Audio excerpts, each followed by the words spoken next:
What's up, Open Floor Globe? I'm your host, Michael the Pod Pina, and I'm joined on the other line by my good friend, Sports Illustrated senior writer, Chris Herring. Chris, I'm just a guy on a podcast asking questions, but now that the Celtics have signed Nick Stauskas, do you think it's okay to lock them in as a runaway favorite to win the championship this year? I love that you're asking me that question, but only because I know you're asking it as a joke. But yeah, I'm excited to see him back. I'm excited to see him back in the league. I did see didn't he start a game like 13 for 13 or something ridiculous, or 11 for 11? 100 points in his last two games. No big deal. It's pretty good. Pretty good. But we'll see. We'll see. Even if he's like getting off the bench for the Celtics. But I think the fairer question, in all honesty, is like, are the Celtics our NBA champions that we just haven't been taking seriously all of a sudden? Like, because they look damn good, man. No way around it. I am increasingly taking them seriously. And last night's game was a lot of fun. Ja versus Tatum, a lot of fun. We did a roundtable. I know this isn't in our outline, but we did a roundtable yesterday, and I made our editors ask the question, would you rather build a team around Jason Tatum and Ja Morant? What was your answer again? I basically said Tatum, which kind of pained me to say it, admit it, just because, I mean, you know this is always my caveat with everything we do is injuries. And so I don't quite trust Ja Morant to be healthy for the vast majority of his career. I mean, obviously it's a little bit ironic to say that given that he was in the same draft as Zion. And obviously Ja has not been the injury concern, but just his playing style and the explosive guards that are kind of his height range just generally have not held up very well when you consider Wall, Rose, Westbrook, or maybe not held up isn't the right word, but they've had injuries, pretty serious injuries. And Ja obviously does not play a style that is conducive to never missing games because of, his lack of aggression. It's not really how he operates. So Tatum being bigger, I think built a little bit more solidly, more versatile defensively, which is something we don't talk about a whole lot with Ja for obvious reason because of how great he is on offense. But I think I trust Tatum a little bit more in that regard. So I picked Tatum.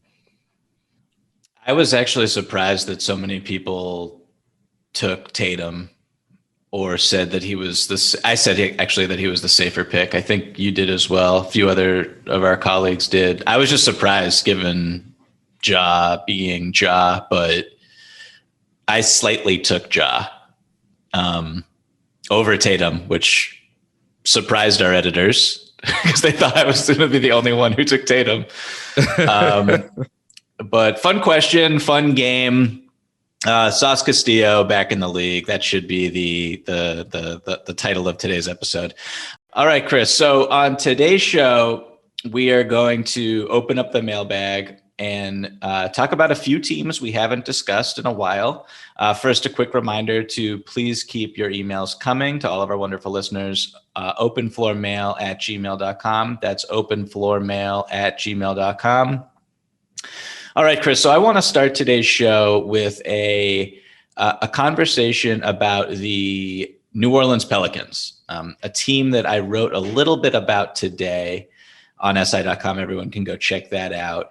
But earlier this week, we finally received a positive medical update about Zion Williamson. The 21-year-old phenom remains out indefinitely, but the bone in his surgically repaired foot is finally healing how the team wants it to, and he's expected to participate in on-court activities sometime soon. Fantastic stuff, fantastic news. But in the meantime, without Zion, the Pelicans are pretty good. Since February 1st, they rank 5th in offensive rating, 4th in defensive rating, 4th in net rating, one slot higher than the Memphis Grizzlies, which was just a shocking statistic when I looked that up. They're currently in 10th place, but have a manageable schedule this month. And I mean, I think they can easily pass the Lakers for 9th place and have home court in that first play-in game. and then who knows what can happen from there. But just what do you make of this team? I feel like we left them for dead, or at least I did, after they started 1-11, 1-12, something like that. What do you make of this team right now? And what would you say is their best case scenario for the rest of the season? Okay, so to me, it was very easy to kind of pile on them early on, when I think the reality is, I think it always catches teams off guard when you're expecting to have somebody or something, and then they're not there. A lot of my references, as you know, this being my podcast co-host, Knicks because I used to cover them, and Bulls just because I'm from Chicago and grew up watching them, watched a lot of them during the Derrick Rose era. It's always really interesting, like when you get a guy back, or, and you get him back and then he gets hurt immediately after he comes back. I watched that happen with Rose and obviously with that playoff run that the Bulls had. And it's just something where I think when you're expecting something like Zion coming back, we all thought he was going to be back right at the start of the season. Then he just wasn't. And it was like there wasn't even really, even if there was an update, obviously we've blown past 4 or 5 at this point for this team. I think that takes something out of a team that's waiting to get a star back. I think it takes a toll. And I think to some extent it also forces a team that was expecting to have that guy back in the mix. When you don't have that, there's a gap where guys have to play differently and they have to learn how to do it. And so I think to some extent that was what happened. There was a gaping hole with Zion not there at the beginning of the season. I think they started to round into form once they realized he's not going to be back for a while. And really, I would say since the first 2 months of the season, that's what we've been looking at as a team that basically has been around 500 or so since they got past that and since they really became their own team without Zion. Because of that, and now they've obviously upgraded in some ways and went out and got McCollum. They've made some tweaks to the rotation as far as the way the starting lineup looks, which is what you wrote about. I think really now I'm kind of just interested to see what they can do. Quite frankly, with this group, the best case scenario, I think, if I'm being completely honest, obviously, if you get Zion to play and he looks good and he fits in well, that's ideal, because then it makes you maybe feel better. It makes him feel better about a future with the franchise.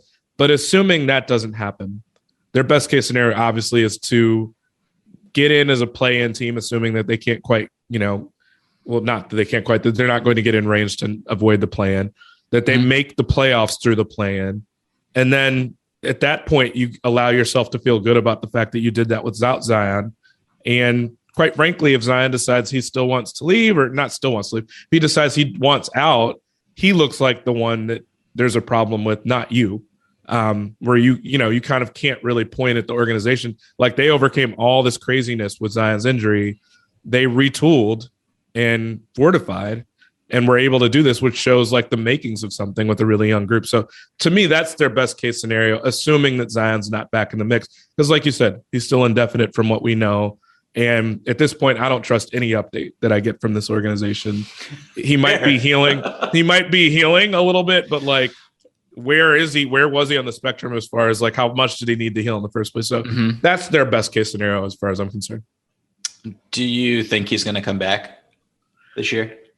No. And I mean, I know that, just based on what we talked about in the outline, like the question is like, do I think he should also at one point?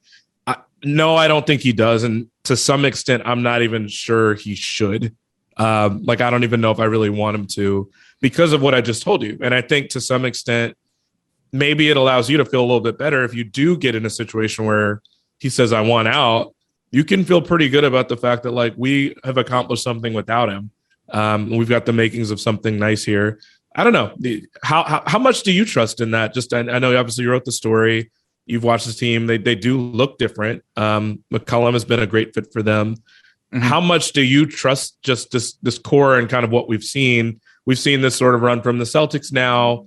We've seen Memphis playing this way for a long time. But how much do you trust what you've seen and kind of the eye test as far as this being sustainable for New Orleans with this group? I think it's been fun. McCollum has just been, I wrote this in the story, but he's just been an absolute blowtorch in a Pelicans uniform, playing literally the best basketball of his entire career. I don't know if he's going to be as efficient shooting the ball as he has over like an 8-game stretch for the rest of the season. There's 20 plus games left. We'll see. He's been terrific. I feel like Brandon Ingram is sliding back into that place of just perennially overlooked and underrated. He's just very good and very solid and has improved as a playmaker, I think, as this season has gone on, playing in lineups that just don't have a ton of spacing at all. I just appreciate guys who can just get shots off whenever and make really difficult shots look easy. He does that every night. So that's nice to see. Those two on the court at the same time really create a lot of issues for any defense that's trying to contain them. And then, the crux of why I wanted to write about the Pelicans was that starting five where they put Jackson Hayes in as the 4 next to Jonas Valanciunas. And, you're super huge. You have McCollum basically as a point guard, but not really. There's just no point guard on the floor. You have Ingram and Herb Jones, the rookie, who's just been absolutely fantastic and should make all defensive teams for the rest of his career. Also there, and you're monstrous. And offensively, they pound the offensive glass. They've had a lot of success there. They don't shoot threes. It hasn't really mattered so far. Defensively, they've been a total mess. But I feel like as Jackson sort of figures out how to guard on the perimeter, they're switching a ton. They can all kind of get a little bit more comfortable with that. And also he plays, he's basically their backup 5 as well right now when Jonas takes a seat. So I like them. I think they're fun. I appreciate the matchup issues that they can create with a group like this. And I like teams that are kind of zigging or zagging while everyone zigs. You're creative. Right. Yeah, exactly. So I like that from them. You actually look at the playoff standings and all that. Like, I think they can beat the Lakers in one game or the Blazers. We'll see what happens with the Lakers. Maybe the Lakers just fall out of this entirely. I don't know. Oh, God. But I think they can win that game fairly easily, especially if it's in New Orleans. And then who knows if you're in the play-in, like they'd probably play the Clippers. Is Kawhi on the floor? Is Paul George on the floor? In that case, like goodbye, probably to the Pelicans. I don't think that Zion is going to come back this season. I'm with you. I just don't really believe anything that's put out in a press release from them. And can I say this about this situation too? Like, to some extent, and like nobody knows definitively what will happen. We've obviously seen some writing on the wall. Who knows whether Zion's tried to erase the crayon or marker that he scrawled onto the wall. I don't know. But my thought is, like, if you're the Pelicans and he gets hurt again because you bring him back this season, we're talking about someone who, like, we've talked about Zion as being like this massive trade chip, not chip, but like this guy that every team would want. And I think most teams probably would love him.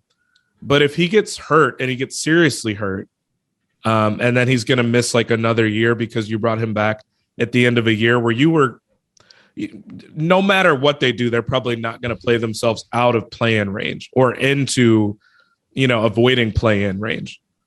So they're probably going to be in that same spot anyway. At that point, it would only be like an eagerness to see Zion back on the court with this new group, or with this group, I guess is the best way to put it. Mm-hmm. Or Zion really saying, I just really want to be out there, which I don't know. Like, at this point, I just don't love the idea of feeling like you're not rushing him, but if he's missed this much of the season already and you don't have like a realistic shot of doing much in the playoffs, which we could have that conversation, but I just wouldn't quite understand the point of doing it beyond just trying to excite people, or maybe you want to try to line up more season ticket holders for next year by, showcasing a little bit of what he can do, but we've seen what he can do already. I think you just need to get him healthy and on a regimen where he can stay healthy. It's hard to look at this team theoretically with Zion on it. So for the purpose of this question, just pretend that he doesn't come back. But Sure. if they were to make the actual playoffs out of the play-in, if they were to beat if they got the Timberwolves and, one game against the Timberwolves, even in Minnesota, which would be absolutely a crazy atmosphere. That's just it's not a toss up. I would probably favor the Tim, but it's one game in the NBA. And with the 3-point line, anything can happen. So let's just say they get into the playoffs.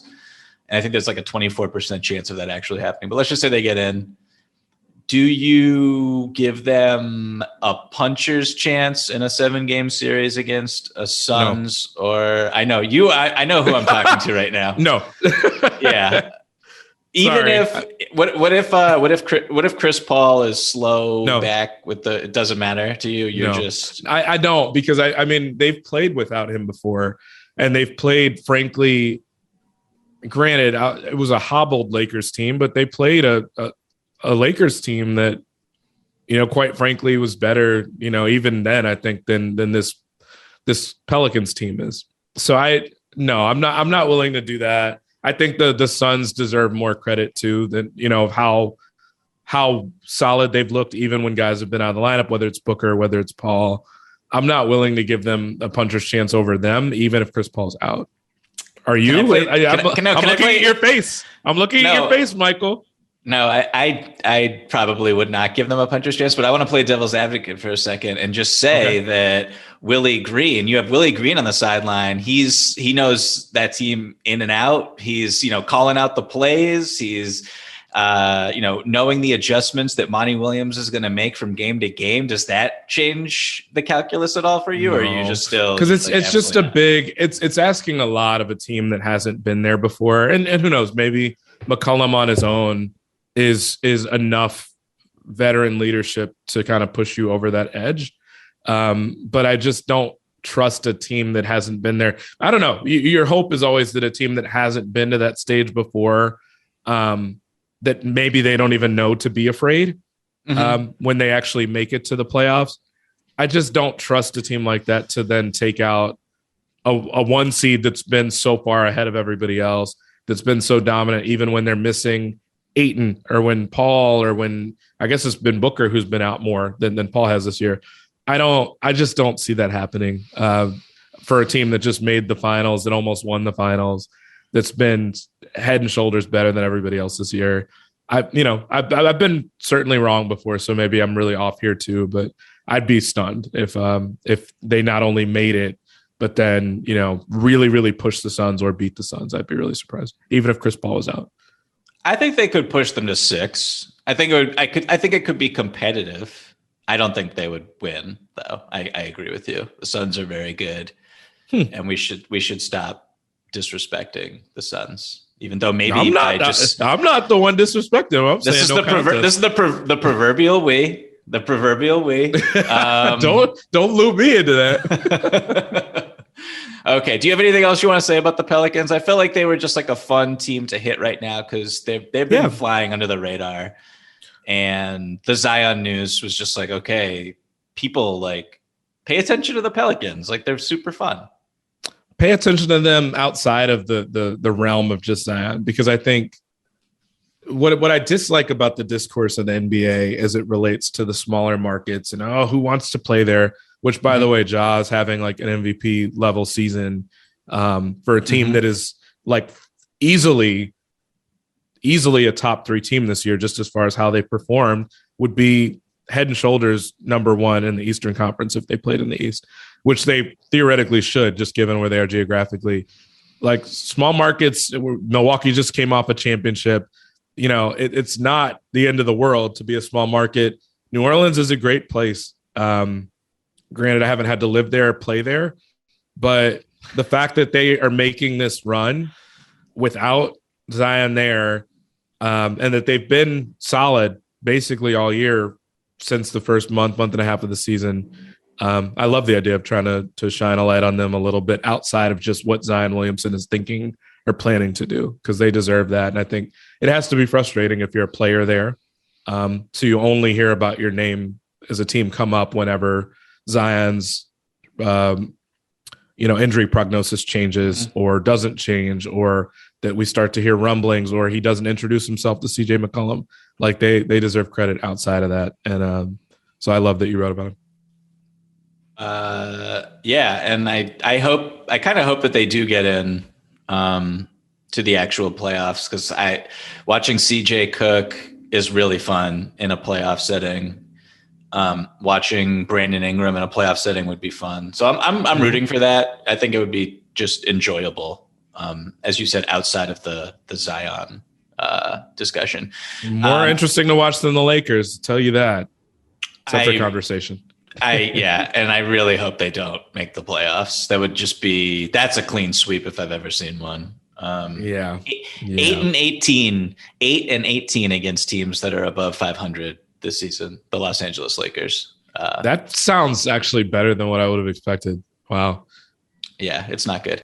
Okay, let's open up the mailbag then, Chris. We have this fun email from Mario, who writes, "Hello, Chris, Michael, and Rohan. First of all, got to say I've been a listener of the podcast since the Sharp Golliver days. You guys achieve something really great. Every week, we, the listeners, get 2 completely opposite episodes. With Rohan and Michael, it's like a Celtics versus Lakers game in the 1980s. But Chris and Michael is like another podcast, a more paced pod with lots of data and history, kind of like my Spurs in the days of Tim Duncan, Tony Parker, and Manu Ginobili. But both are informative and fun in their own way." Thank you so much, Mario. Very kind of you. I win every single game against Rohan, though, in the Celtics versus Lakers. I just want to throw that in there. Okay, Mario says, "My question is about the future of the San Antonio Spurs. The team has interesting talent, especially DeJounte Murray, picks, and cap space for the upcoming season. Do you guys see a path for a return to the good old days, or being a small market team, is the draft the only road ahead? I started following the Spurs when Thiago Splitter was drafted, and since then I'm a black and gray fan. Thank you guys for the blast that the Open Floor podcast is. Keep up the good work." Thank you, Mario from Brazil. Awesome email. So Chris, do you want to take this first, lead this, or do you want me to kind of give my little spiel about the San Antonio Spurs and where they're at right now, in my opinion? I mean, it's really hard not to like what they've got with some really good young talent. I mean, obviously led by Murray, but they've got plenty of other guys too that I think you could have a conversation about kind of the rank order in which you would take certain guys. I swear to God, Jakob Poeltl must be the player that I see on every analytically driven fans wish list that they want their team to trade for. I mean, there's him, you've got Vassell, you've got a lot of young guys that are good looking talents on this team. I tend to think though that they're always going to be a team that kind of is more driven by the draft though. The idea that, for instance, if I'm the Spurs or a Spurs fan, I'm probably a little bit annoyed that DeMar DeRozan is getting so much attention this year in Chicago, which granted, he deserves a ton of attention. He's been really good for them. Mm-hmm. I mean, he's put up historic stretches for the Bulls. He's part of the reason they're as far up in the playoff race as they are. But also, and you know this, I know this, we were both fans of DeRozan in the last couple of years before he got to Chicago. He was being overlooked to some extent, I think, because he was playing in San Antonio, maybe even a little bit by people that are in the league. Obviously, these teams that decided not to give him the offers that Chicago did. So I'm a little bit, I don't fully trust, I guess I'll put it that way. I don't fully trust that the Spurs can really convince a lot of guys to come play there unless they're paying a lot more than other teams are. It's not a particularly entertaining place to live relative to the other markets in the league. It's not a team that's going to really get a lot of attention. And I think people aren't generally going to go sign up to play with other young guys even if they're really talented. You normally have to kind of prove it in a playoff series or two first. And I mean, ask somebody like Damian Lillard, it's not easy to convince people to come play with you, somewhere that's kind of more of a remote market or a smaller market. So I think, the draft and maybe some trades that they can swing because they do have young talent. And they've obviously had a great eye for talent, with all the guys they've taken in the past and their development. So I tend to think, at least now with this regime still being intact, they'll always be a team that's kind of more based on development, making good picks. I would love for it to not be the case, but I'm not really sure I see this path being any different than the ones they've had in the past. Yeah, I mean, the talk of the good old days, that's probably a ways away, I would say, just because like you got to step into relevance first before we talk about like the Tim Duncan, Tony Parker, Manu Ginobili age. And I think to get back there, you absolutely need to rebuild through the draft. That's what you do if you're a small market team like the San Antonio Spurs. And I agree with you. I like some of their young talent.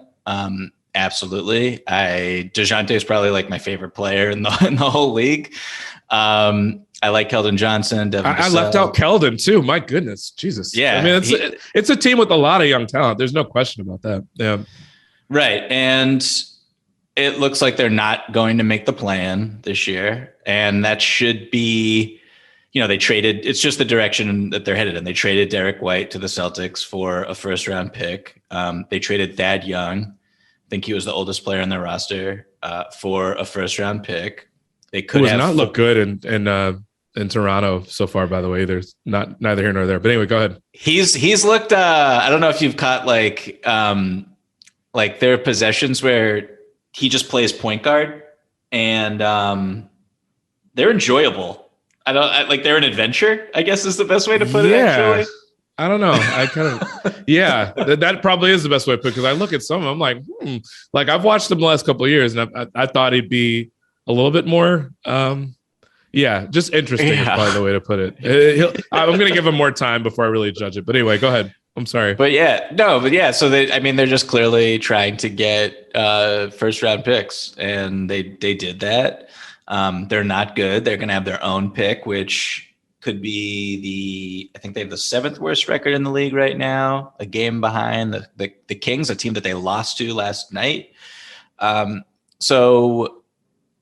see how the lottery. It's basically like you got to play the lottery if you're San Antonio, and I think you definitely keep DeJounte as long as possible.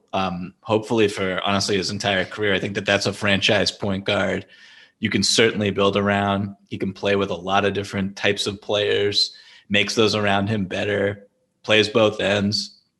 But it's just fundamentally good to see the Spurs, their posture at the trade deadline to like actually get assets that'll help you in the future and to kind of acknowledge where you are as an organization, I think is great. If I was a Spurs fan, I'd be that the Knicks should have done. Something that the Lakers should have done. Sorry. Anyway, go ahead. I'm interrupting you too much. Go ahead. No. But you're exactly spot on. So, I like watching Zach Collins on the court again. It's fun to see him play again. I would have probably been even more aggressive though if I were San Antonio at the deadline. I would have probably moved on from someone like Doug McDermott, seeing what I can get from him. If I can get a conditional first with Thad Young, what can I get for Doug McDermott? Who's actually playing pretty well this year. But you can't get rid of every single veteran, and I understand that. So I guess we'll just see what happens. I would love for San Antonio to get a top 5 pick in this draft, maybe even higher than that. There's some really interesting prospects from everything I read and see. I'm not actually watching college basketball, but there seem to be franchise altering players and names. And for one of them to go to San Antonio would be awesome. So I'm rooting for that. I love balance in the league and as much parity as possible. So it's like a little too early to just say that the future is bright for the Spurs. They actually need to to get some of those actual, maybe not Tim Duncan-esque, because those come around once in a lifetime, but really you got to hit in the draft with maybe not even like a Kawhi, but like hit in the draft where wherever you are slotted at, you have to get someone who's at the bare minimum, someone who can contribute positively for like 30, 33 minutes a night, where regardless of where you pick. So the fact that they have 4 picks that could be in the top 40 this year, you got to hit on all of them. That's the so margins exciting are there. That a team like that, obviously the Raptors are another team. I would say probably those two groups are the ones that you get the most excited to kind of see what they're going to do with their picks, just because every now and then they miss on them. And think about it, like the Spurs probably had the biggest reach, according to draft analysts and stuff like that, when they took Primo in this past draft. I think it was the youngest guy in the draft. He was a guy that like nobody had in their first round even. And the Spurs took him, and it's like, okay, but nobody's willing to call it stupid. And granted, like I think every team should probably get at least a 1-year reprieve before we call anything stupid, just because players can look totally different in a second year. We've been dealing with the pandemic and kind of the shortened training camps or no training camps at all. But when a team like the Spurs takes a swing like that, it kind of, you open your eyes a little bit wider, just because you're like, this is the Spurs. This is a team that, kind of put the international scouting stuff on the map, which, by the way, that's one of the other things I think that, an advantage that the Spurs probably had in a previous generation that they don't necessarily have now, when we talk about just their ability to kind of do what they did and replicate what they had before. It's harder to do that now because of how much success the Spurs had with it. So we'll see what happens, but there aren't many teams you would rather see what they can do with 4 picks that early. Oklahoma City is probably another one that you put on that list as well. But very, very intrigued to see what the Spurs do in the next year or two. Also, and this is a question I always have in the back of my mind, which, maybe should be more at the forefront, is like, how long does Pop stay in that role? How long does he want to keep coaching? Because I know a lot of us were of the thought that, like, okay, Kawhi's leaving, the team's not a contender anymore. Like, this is a guy that's only been in contention for championships his whole career, basically, in San Antonio since he got Duncan. So now what? And a lot of us expected him to walk away, to consider other things. His wife passed a couple years ago. So I don't know how much longer he wants to keep doing it. It seems like someone that just genuinely loves the game, but it's unusual to see someone go from coaching a contender every year for as long as he did, a guy that will be the winningest coach of all time very soon in regular season. That's something that I imagine might change the way stuff looks too, depending on how much longer he wants to go. Yeah. So go Spurs, go. I very much also enjoy the Coyotes Instagram account. You look at the Coyotes Instagram account, Michael? I follow as many mascot Instagram. The mascot Instagram accounts are just really good for your mental health. Honestly, I recommend them to everyone listening. Please follow them all. They're a joy, but particularly Michael, Benny the Bull and the Coyote are the 2 absolute greatest. This is why I don't use Instagram. You got to get on it, man. It'll brighten up your day. I promise you. Speaking of brightening up your day, Chris, we have another email from Sebastian, who writes, "Hey, Open Floor crew, longtime listener and first time emailer. First of all, thanks for the great work. I love the podcast. Here's my question. With Giannis winning back-to-back MVPs, then Jokic, and this year's MVP race being between Jokic and Joel Embiid, we are looking forward to 4 non-American MVPs in a row for the very first time. My question, how long will this MVP drought for U.S. players be? Are we looking forward to 10 years with no U.S. player winning an MVP? Again, thank you for your pod. P.S. Rohan, put some respect on Kevin Garnett's name." Just a fantastic email from Sebastian, writing in from Germany. Shout out to you, Sebastian. I think this question is a lot of fun, and it showcases just obviously the growth of the game internationally. I never even thought about the fact that it's a great stat.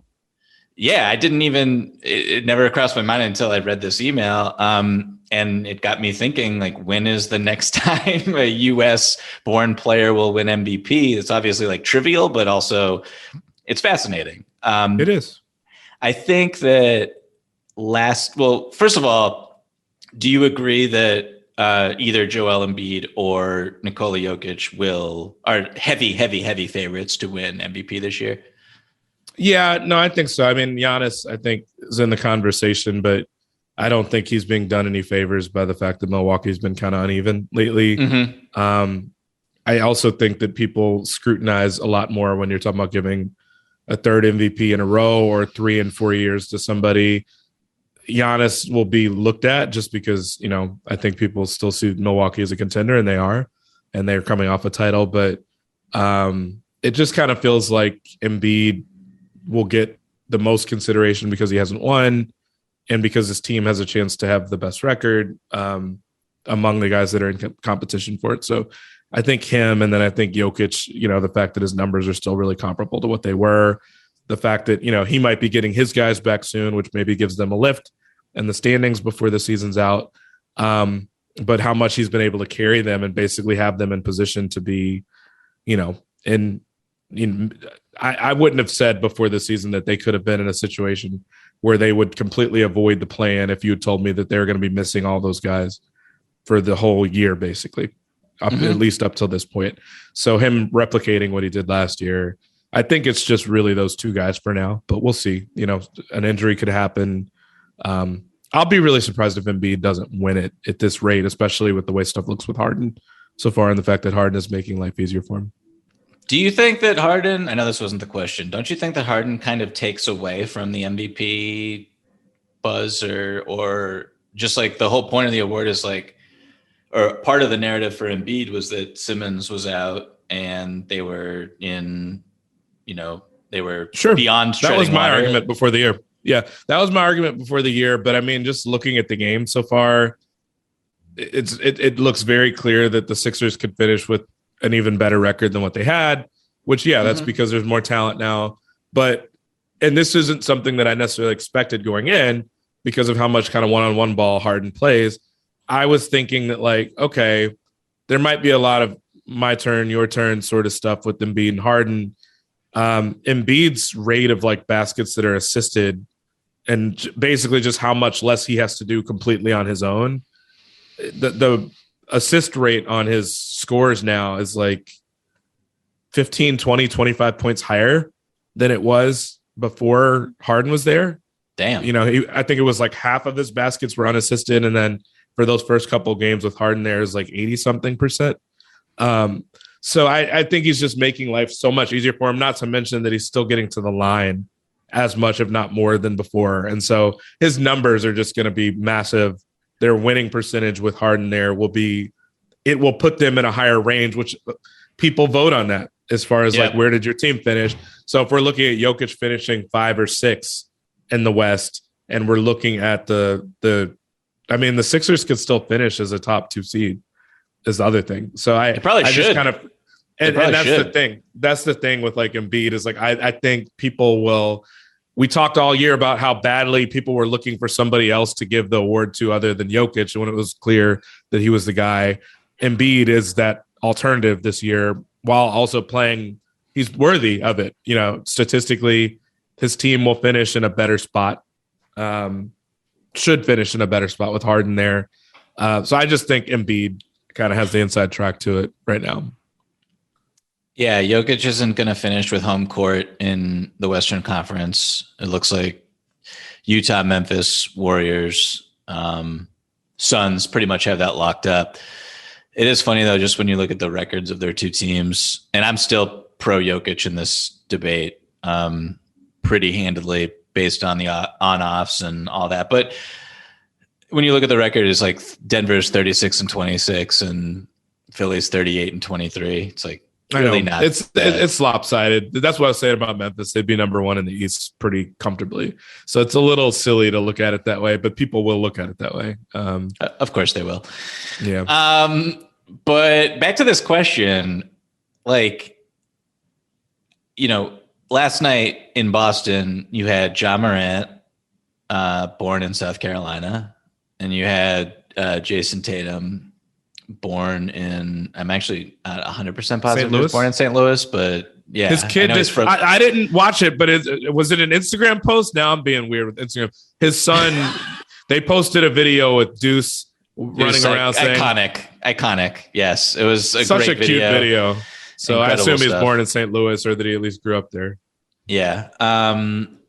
So those are two superstars who play, two young superstars who play for young, very good teams that should have their name in this conversation for years to come. Ja, there is this outsized chance that if Ja keeps doing things that we've never seen before over the last 20 games, and the Grizzlies finish with the second best record in the NBA, there's a chance that people could be like this, because his Q rating is just through the roof. And at the end of the day, people vote on this stuff. Media members vote on this stuff. So it wouldn't stun me entirely if Ja stole this MVP award, but I think that it's either Jokic or Embiid's to lose. But Ja and Tatum, those are two guys who I would put in the category going forward. Devin Booker and Trae Young are also just players born in the United States who are on, or I guess the Hawks aren't very good this year, but you think going forward they will be a competitive team with their core and their nucleus. Those are just two other guys that I could see potentially sniffing an MVP. But man, when you look at the international players, it's Giannis, who's not old. It's Jokic, not old. Embiid, not old. Luka Doncic, very young. Going to be a while. He's going to be there a while. And he's going to win. He's basically guaranteed to win at least one MVP in his career. So I don't know.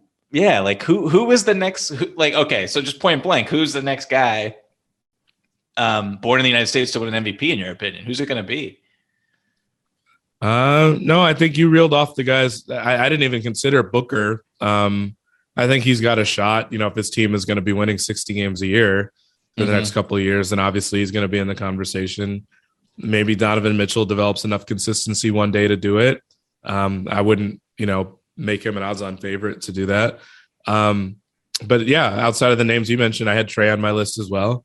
But you feel a lot better about the other guys because they've already done it and they're not outside of their prime yet. In a lot of cases, they're just entering it. Not to mention Doncic, who is not even close really to entering his prime age-wise.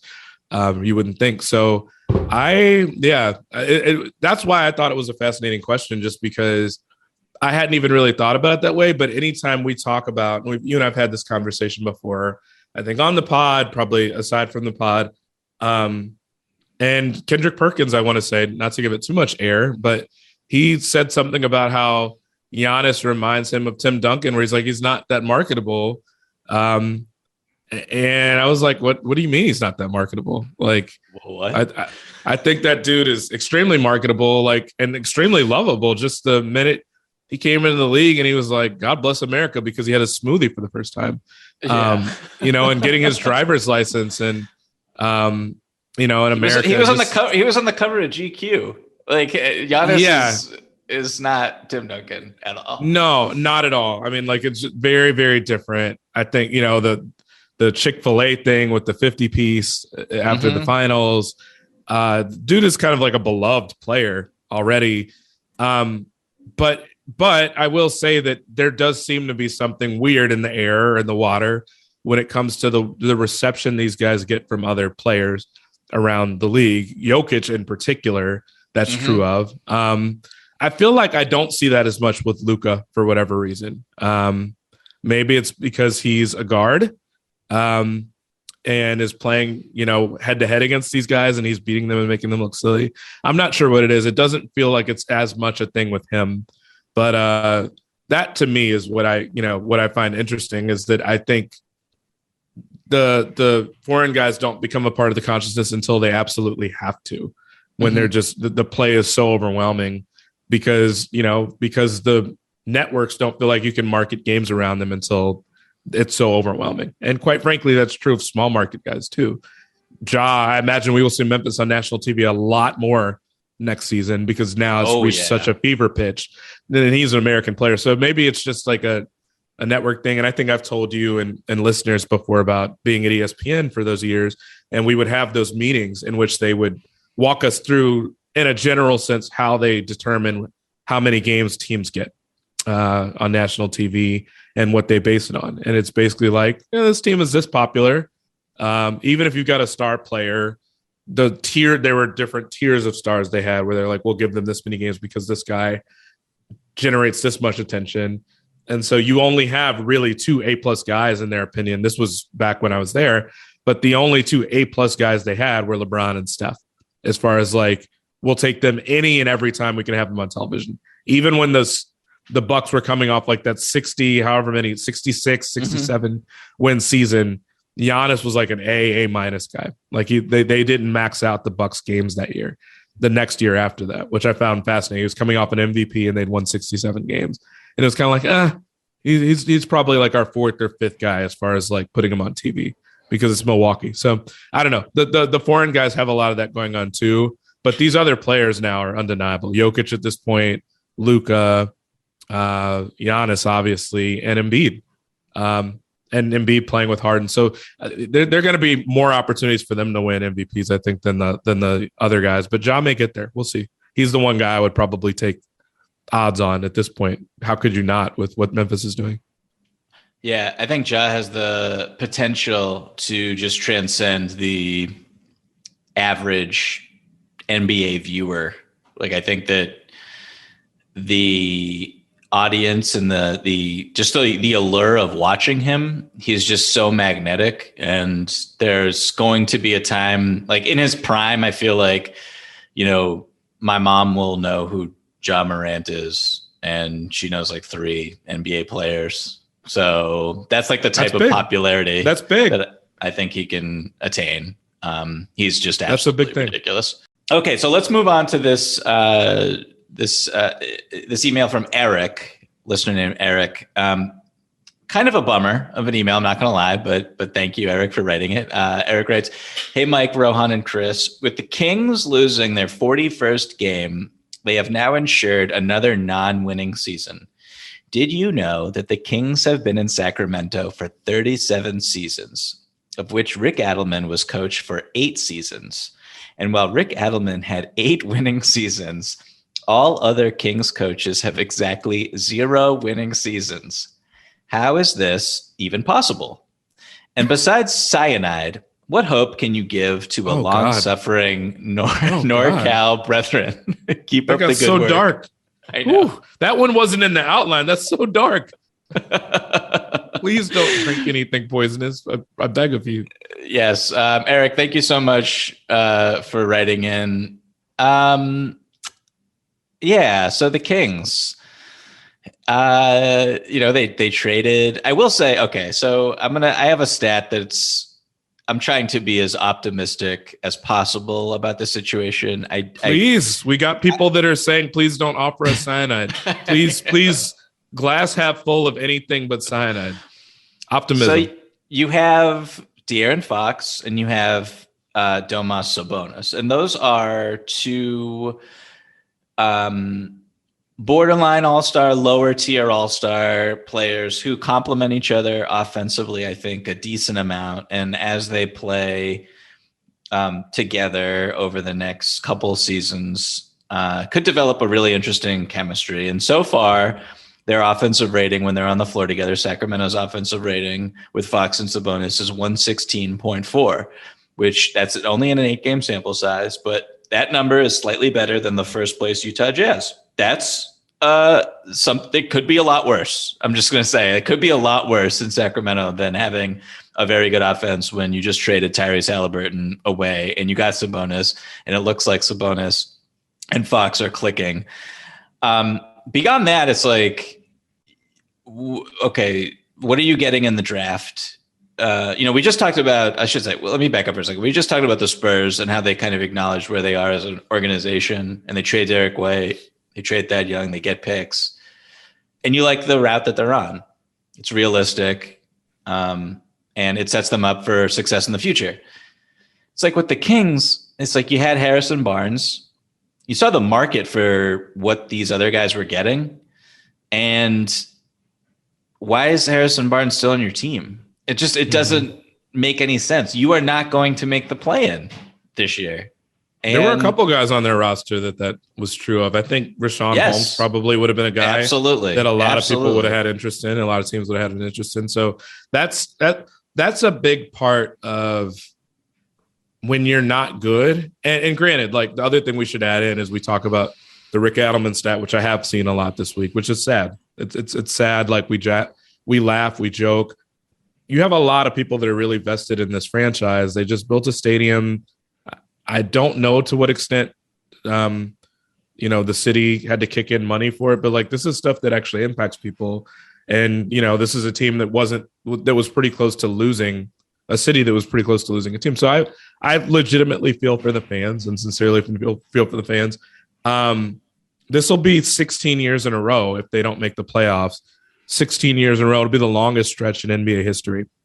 They're tied for the longest stretch now. They'll have that record to themselves if they don't make it this year. Like I want to see them do well, but a big part of that is when you've got legitimate assets in a market where you can actually get something back for them, you have to let them go. And I think that there's so much put on the idea of like, let's just be respectable enough to where you hold on to these guys hoping to make a run that looks unlikely. I mean, think about how bad the Lakers have been this whole time.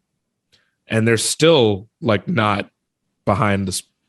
I don't know. There are a lot of questions that I have, but yeah, I sincerely wish them well. I want them to do well.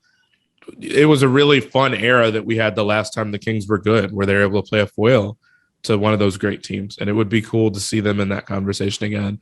We've seen now the Suns, a team that just broke their drought in terms of playoff appearances, how quickly they've turned it around with their owner in turmoil as we speak. So it's possible. It's certainly not as impossible as the Kings have made it as an organization. And I feel bad for their fans. Yeah. Right now, according to tankathon.com, the Kings have a 9% chance of getting the number 1 overall pick, a 37.2% chance of getting a top 4 pick. So that's okay, I guess. It would be wonderful. I mean, look, like a lot of these teams out here, Orlando, Houston, Detroit, OKC, the Pacers, the Knicks, just like these teams really need to hit in the lottery. And there's going to be a few players, I think, this year that could be awesome. And like Davion Mitchell is a really, I think that's a quality building block going forward. But you need that actual guy who can change your trajectory. I don't think Sabonis is that. I don't think Fox is that. And it's like you're aspiring for mediocrity, but you're coming up short even just doing that. And that's really just like such a gut punch. Like if you're gonna stink, like at least aspire to actually build like a championship contender. But like you're not even doing that. So it stinks. I second everything you said, Chris. I apologize to the people of Sacramento for the pain you are enduring, but hopefully the sun comes out sooner than later and you get some lottery luck and you don't draft, or I should say you don't pass on a once-in-a-lifetime talent again. That would also be great. A lot of the current misfortunes of the organization go back to Marvin Bagley over Luka Doncic. And the draft is very powerful. So good luck in this year's lottery and this year's draft, Sacramento Kings. Okay, Chris, let's close out today's episode. The great Shaquille O'Neal celebrates his 50th birthday on Sunday. So for SI.com, I tried to rank his 5 best games. And you can go check that out right now on SI.com. And I found that it was pretty much impossible to do. This guy, it's like it's Shaq. It's really kind of trite to say that he was awesome and dominant, but like just look at some of the box scores and go back on YouTube and watch some of the games. Like this man he's just like it's wild stuff. And particularly his age 22 season, I really think this should be talked about more. Led the NBA in scoring, 22 years old, led the NBA in scoring, took his team, the Orlando Magic, to the finals. Who does that? It would be like if Ja did that this season. Ja led the NBA in scoring, which he's not doing, and then took the Grizzlies to the finals. That stuff just doesn't happen. So after doing a little bit of research, I found a bunch of games and tried to rank them. I obviously failed, but I'm curious, Chris, what is like the best Shaq game that you can think of, or the one that kind of pops into your head when his name comes up where you're like, wow, Shaq was just absolutely a monster that night? I didn't have a one game. One series that I wanted to go back and watch clips from, just because I think it shows you a lot, is the 0-1 finals against the Sixers. Because now, granted, they're very different body styles and body types, but Dikembe Mutombo was Defensive Player of the Year. And Shaq, you watch the clips from that series, man. And I think the Sixers had the best defense in the league that year. It was like a team that was very much built like, if you want to compare it, like very much like a Bulls, Derrick Rose type team, where you had like a guard that was an absolute star, not a whole lot of scoring talent around him, but a defense that was just dominant the way that the Bulls were under Tom Thibodeau. So it was kind of like that with Iverson. And you had a Defensive Player of the Year in Dikembe Mutombo. And every other play was Dikembe like looking at refs saying like, help me, like, help me, help you. Or just Dikembe couldn't stop him. And Dikembe looked like he was at risk of like physical harm on half the plays because Shaq was just manhandling the dude like a 7-foot object, the best defensive player in the league that year. And every play was ending with the dunk. And there was that comment recently that Danny Green made. And I love Danny Green, so I'm not trying to like go out of my way to knock him. But he said the other day about Embiid and the idea that like he's Shaq with footwork and touch. I might need Danny to go back and watch some of Shaq's plays because Shaq had touch, one, not from the free throw line, but like from the post and his footwork. Are you kidding me? Shaq used to run fast breaks, man. Like Shaq was ridiculous. He was a beast. And like, look at that play where he just devastates David Robinson. That play that, you know, is probably one of his best highlights of all time, where he just kind of like David Robinson has no chance because Shaq was not dream shaking folks very often, but like he had enough moves to just like put people in the basket, and he did it all the time. And he did it to Dikembe Mutombo play after play after play after play in an NBA Finals. He averaged 34 and 15 against Dikembe Mutombo, a Defensive Player of the Year in the finals on a team where Kobe was getting plenty of shots. So Shaq could have scored more than that. Not to mention the free throw deficiency. Like Shaq could have averaged 40 in that series very easily. And yeah, it was like crazy stuff to look at, but he was just so dominant. So that series was what stood out to me.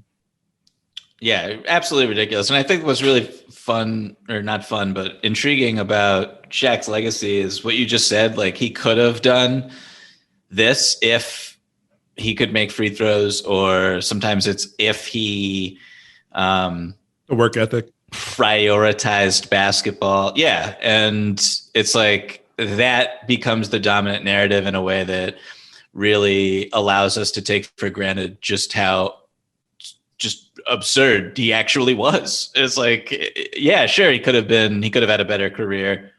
A lot of guys could have had better careers, but what he actually did accomplish, on a consistent basis was truly remarkable, unprecedented, will never be seen again. So happy birthday to Shaq on Sunday, turning 50, all-time great. I guess my number one that I ended up going with, and I'm probably wrong about this, if you can be wrong about such a thing, was Game 6 of the 2000 finals. So it was his first ring against the Pacers. They were up 3-1 and then 3-2 in the series. And I think that series is best remembered for Kobe playing on the badly sprained ankle and having a terrific performance. I think it was in Game 4, I want to say. But Shaq in that last game had like 41 and 16 or 18 or something like that. And it was the biggest game of his life up to that point. And anytime you score over 40 in the biggest game of your life, that's pretty important. And it was legacy altering, obviously. So that's the one I went with. But yeah, shout out to Shaq. Awesome dude. Awesome career. Super. Okay, Chris. I think that brings us to the end of today's show. Thank you so much for being yourself. Thank you so much to our listeners for writing in. Everyone, please keep the emails coming to openfloormail@gmail.com. That's openfloormail@gmail.com. Everybody stay safe. Everybody, please continue to enjoy the NBA season.